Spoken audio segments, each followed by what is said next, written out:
Good morning.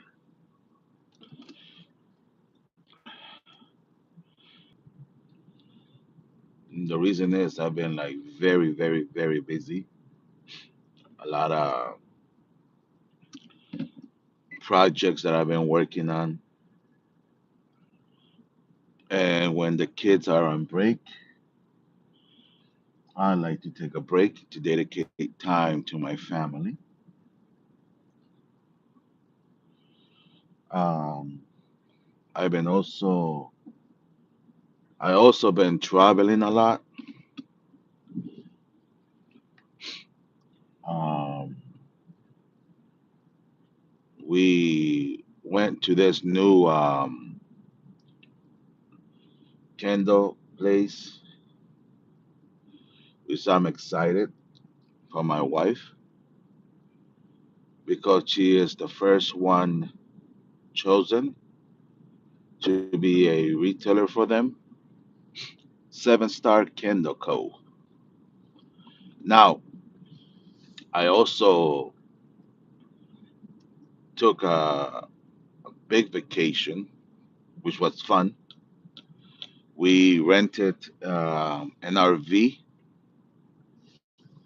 and we went to Los Angeles 2 weeks. We went up there to do some ceremonies, initiations. It was fun. It was a very fun experience.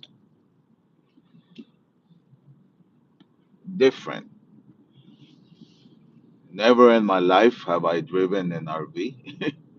Hey, but we did. It was a 30 footer.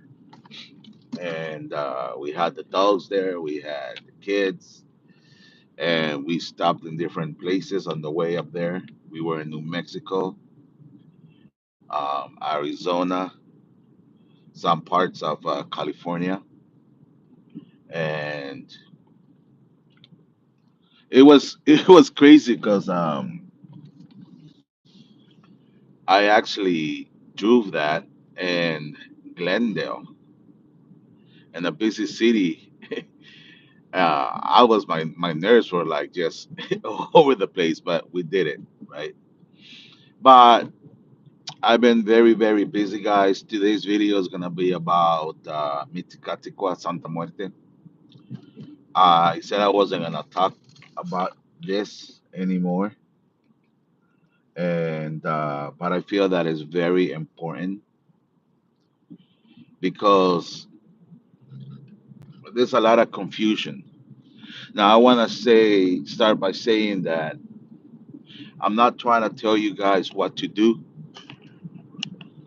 or how to do things, how to practice something. There was a comment that I hate or I don't like a certain author. It's not that I don't like or that I have hater, or I hate a certain person or a certain author. What it is this is a personal practice. Any tradition, in my opinion, is supposed to be about you, about your intuition, about discovering yourself and having the freedom to say, "Who am I?" Um, because if you're busy trying to do what books suggest you do, or books tell you what to do, then you yourself are not finding out what is your gift. You're not doing it the way your higher self or your spirit is telling you to do it, and you're busy doing the same things and being a copycat as someone else. You're not being yourself. You're not being true. You're not discovering your gifts. You're not doing it your way because everybody is different. Everybody has a different spirituality. Everybody has a different gift. Um, so it's very difficult for you to discover and understand who you are. Um, it's like give an example, and I'm not talking anything negative about those who read tarot cards. But if you are busy understanding and learning the book and then going by the book, you yourself are not talking from your heart. You yourself in reality do not become a diviner. You're just saying everything the book says and the book tells you to say. Meanwhile, there's something that happens within yourself, a voice, an inner voice that is saying, say this, this is what's going on. And you're not listening to yourself because you're busy remembering what the book or what the pamphlet says in the tarot card. Now, that's enough with that. The reason why I made this video is because of the water that is in the altar. Okay, it was a very interesting question. What should I do with the water? Which I made some videos on this already, but since it was a question directed to me, I'm gonna tell you what I do with the water. Okay, doesn't mean you have to do this yourself. Doesn't mean that you have to follow exactly on what I tell you to do. But ask yourself, what are things that I could do with the water? Okay. Now, if you're having a lot of negative energies within your living space or your house, apartment, your room, wherever you have the altar, I suggest that you change the water as much as possible to remove those that negativity. And once you feel like there is comfort and you feel good in your place and you don't feel negative energies, then what are some things that we could do with the water? Okay, because the water is being energized. There's something that happens within the water, and there's something the water does.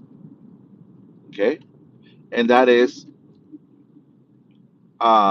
amplifies, energizes, and removes negativity. But it gets to a point that everything is gone, and now you feel peace within the altar in that space. So I use the water a lot. I leave it there. The next day, I pray over it. I give it an intention. The next day, what I do is pour it in a mop bucket, and I add a few drops of Florida water or our floor wash that we have available. Um, and then what I start doing is I start cleaning the house with it, mopping the floors. So where I step in the house, I'm stepping on a not just a clean surface, but a surface that is not built up with negative energy. Okay, because I'm the type of person that has a lot of people coming in into my house for rituals, initiations, readings, different type of spiritual work, and they come into the house with a lot of negative energies. Um, Also, it doesn't mean that just because you might not do what I do, it doesn't mean that you're not coming from the outside packed with negativity. Because if you are someone who is spiritual, you will attract those energies. You're like a magnet to those energies, and you're bringing that negativity, that energy that you pick up when you surround yourself with different types of people, either at work or in a social gathering, wherever. You bring that back home with you. The other thing I like to do is the same thing. I put it in a bottle, spray bottle. I add a few drops of Florida water, and then I start spraying the counters. I start praying, just spraying the different rooms with it. Or I'll mix it with our outer cleanser, or cleanse yourself to make that room a little bit more like I want to be there. Everybody has probably gone through this, that you walk into a room and you get hit by your energy and you say, it doesn't feel good here. It doesn't feel comfortable here." So that is a great way of using that water. Okay. I have even gotten to the point of making spiritual baths for myself or for clients. And I said, this is not the type of water that you feel like there's a lot of negative energy and you have picked it up. Because if you do that, then you're pouring that negativity back into the client, back to yourself. If you're mopping and cleaning the floor or cleaning your house, you're just spreading that negativity everywhere. So you got to make sure that that is gone. Another thing that you can do, again, is a suggestion, is use the intentions that you want to put that water specifically for that. For example, um, Mitikatikwa, I'm going to cleanse the house. Please bless this water or energize this water.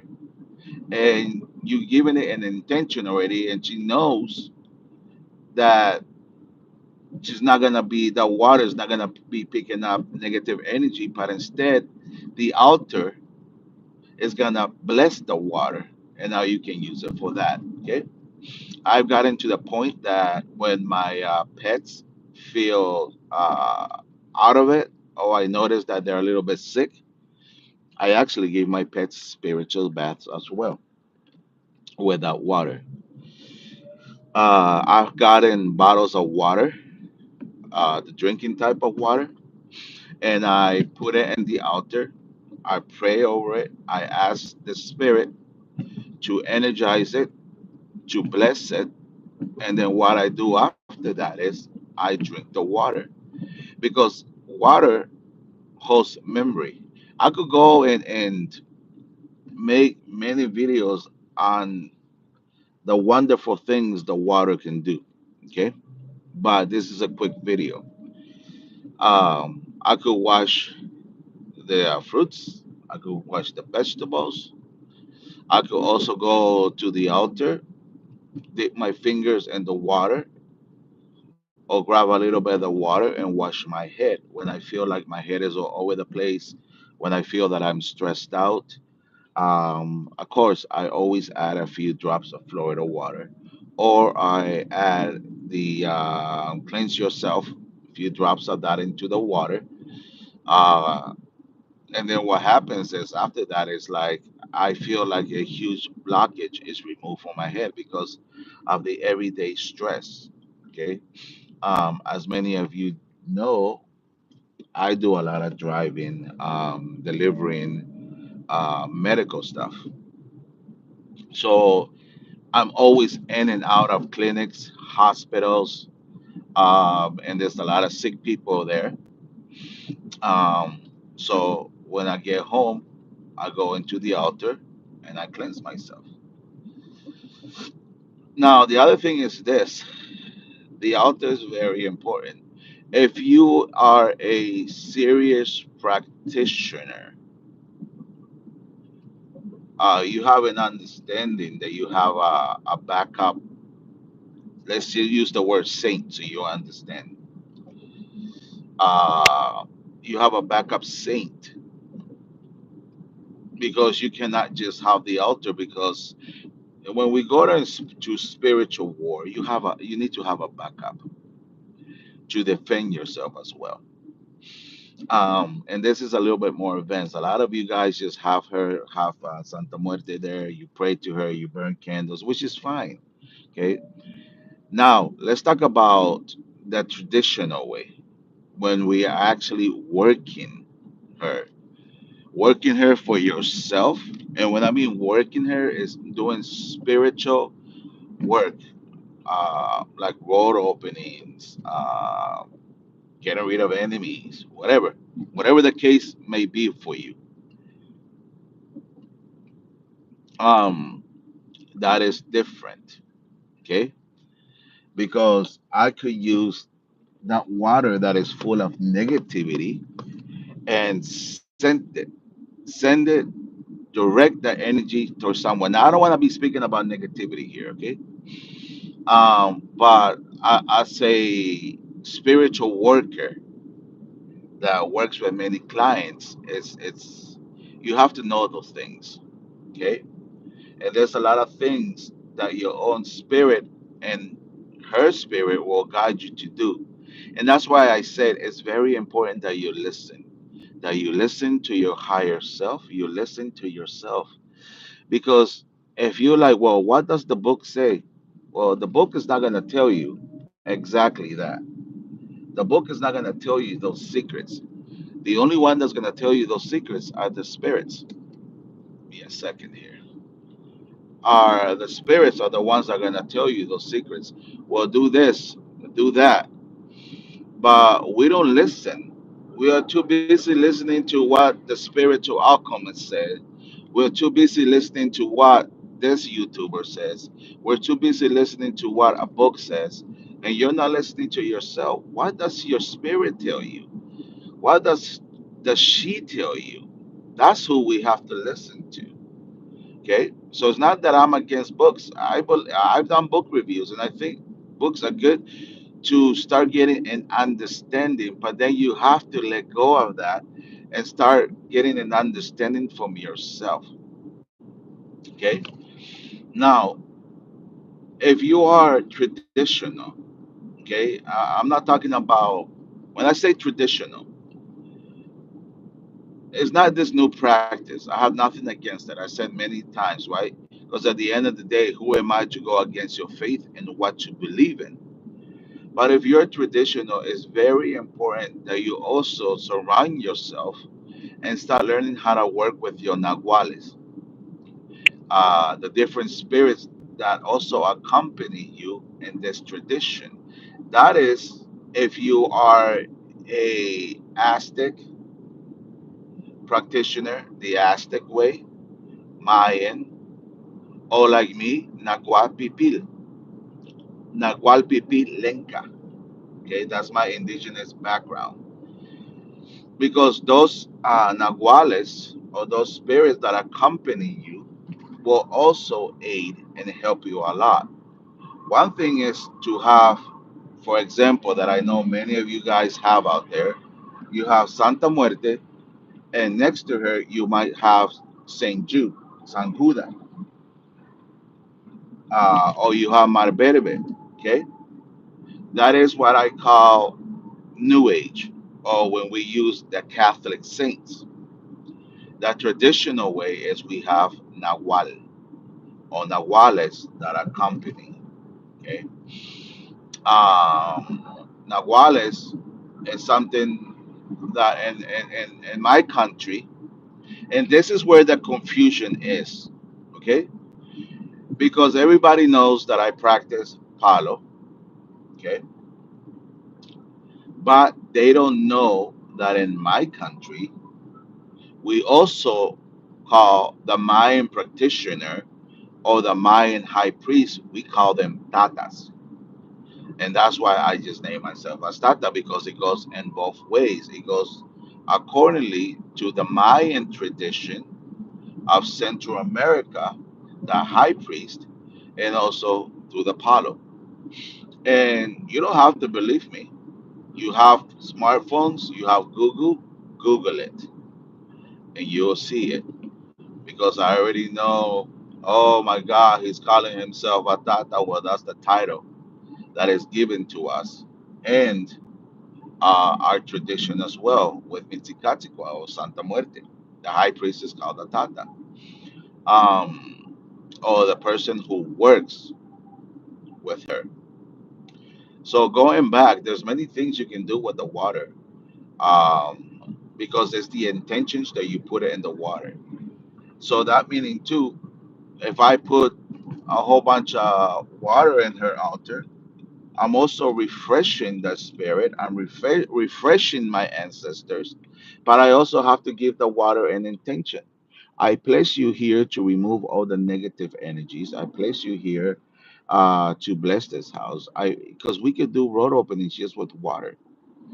But how are you gonna find out? By listening to yourself, listening to her, not by okay. What does the truth monger say? What does the spiritual alchemist say about this? Okay, we are here just to give suggestions, but at the end of the day, especially me, my goal is to try to help you waking up to this so you can discover your gifts, discover the way you do it. Because it's a personal relationship where she's going to say, I don't care what the spiritual alchemist says. I want you to do it this way because this is what's going to work for you, not that. This is going to work with you. And because believe it or not, it doesn't matter if you're African American, it doesn't matter if you're Chinese, whatever you are, whatever your culture is, you can practice with her. And your ancestors will always be involved to help you and to give you the answer when you are in need. It's very simple. If you start listening to yourself, because I get tons of messages, what book do you recommend? And see, that's where I'm like, man, people are still not understanding. And I have nothing against books, but people are not understanding that this is about you. You are the one that started this spiritual journey because you have a call. This walk is all about you. Your path is about you. Your path is not, okay, I guess I gotta find somebody so they can hold my hands or hold my hand on this spiritual path. It's not about that. The spiritual path is between you and yourself. It's a path to discovery on who you are and what you are meant to do. Because you might not be meant to be doing negativity. You might be a great healer, or you are meant not to practice with or help others and just to help yourself. For an example, let's say you have a client, you want to work with clients, and the client asks you to do the most things that people ask for money, right? Or love. Let's use love, a love job, to do a spiritual work that has to do with love. But if you yourself, as the practitioner and the priest, or whatever you want to call yourself, are doing love work for someone else and you're not good in love, you are always fighting with your partner, you have no business doing that because remember, it's about an energy exchange. You're giving energy and you're exchanging energy. Okay. So it's not rocket science.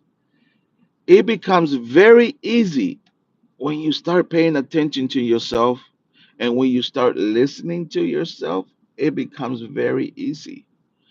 And you'll be surprised when you start hearing her, or let's say you start hearing your higher self and it's telling you to do things and you're like, well, I never heard about that. No, you haven't, because nobody knows the absolute truth.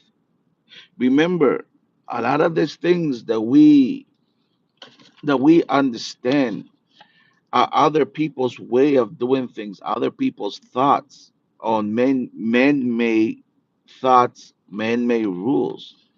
And then you find yourself, well, I can't turn a candle on Thursday because it says here I should not turn a candle on Thursday. I should not do this because there are rules. Again, who made those rules? And if the spirit of Santa Muerte came and told the person, I don't want you turning a candle on Thursday, that's them. It's not you. Unless your higher self or that spirit comes to you and tells you, hey, Maria, I don't want you to turn a candle on Tuesday, then don't turn the candle on Tuesdays. Well, I just want you to light up the candle when you come and talk to me, and then when you walk away, turn off the candle. because I'm not longer here. Okay, I go and I go help someone else. Well, follow that, because a human, okay, will lie to you.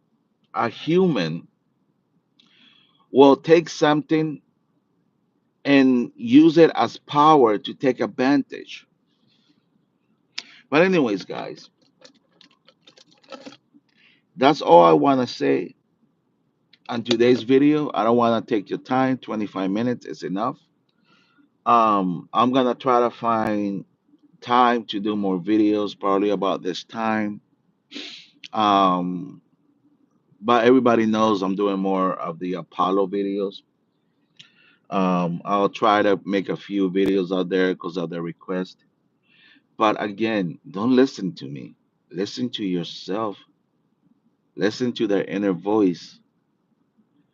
Follow your intuition, because that's what's gonna make you be you. Don't live on other people's fame, because they became famous or they became good because they listened to themselves. And then they said, okay, well, how can I make a little bit more money? Okay, let me write a book. But the books are not meant for you to follow them. The books is just for, okay, little extra knowledge and understanding how it works for others. But what works for you? Ask yourself, what is it that works for you? And until you don't understand that, and until you don't discover yourself, you don't know what gifts are out there waiting for you, the greatness you can do. Okay, the beautiful things you can do. One thing is that. The other thing is rituals, initiations. Initiation, does it exist? Yes, but that's for you to become part of a tribe. That's for you to become part of the word that I use a lot, a fraternity. That's what you're really paying for somebody to explain to you how it works for them. Not every, not that's why I don't say, okay, if you want it, I'll initiate you, which I'm not doing any longer, right? But if you want it, let's do it. But you become part of a tribe. You become part of a culture. You become part of a family practice. And everything you're gonna learn is something that is practiced and was passed down through family, through blood. That's it. The best teacher is her. The best teacher is yourself. Because when you get to understand yourself, you'll see the beauty that you have within you. All right? That's all I want to say. So you'll have a blessed day. I got to get my behind here to work. It's very early and it's very cold. So I'll see you in the next video. Bye bye.